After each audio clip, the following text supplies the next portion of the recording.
Gandang araw guys, dahil may hubas, hindi na naman to pinalalagpas. Kasama ko rin ang mga bata dahil gusto nilang pumunta ng dagat. Masaya ang pumunta ng dagat kapag marami ang magkakasama. Hindi pa gaanong malawak ang hubas ngayon kaya kailangang sundan namin ang pagbaba ng tubig dagat at nang makarami agad. Ayan nga guys, at umpisahan na natin ang paghahanap ng mga tagunhason. Dahan-dahan lang ang paglalakad para makakita agad. May patuwad-tuwad at payuko-yuko para makakita agad ng mga hinahanap. Ayan nga guys, at may nakita kaming malaking bato.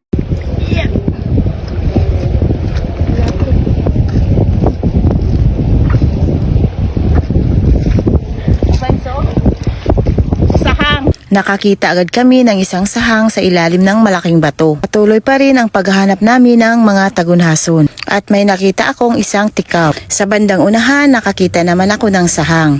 Ayan guys, kung hindi mo titingnan ng maayos, akala mo bato lang na may mga halamang dagat. Ito pala ay isang sahang na babae. Tinatawag tong sahang na babae dito sa amin kasi ito ay hindi gaanong malaki at walang mga tinik. Patuloy pa rin ang paghahanap namin at nakakita ako ng isang tipay. Ito naman po ay ang piyong na nakadikit sa mga bato-bato. Habang naghanap pa kami guys ay may nakita akong isang tagunhason na may kamandag. Borobiluso ang tawag nito dito sa amin. Sa paghanap namin na mahigit isang oras ay ito na yung mga nakuha namin guys. May libreng pang-ulam na naman sa araw na to.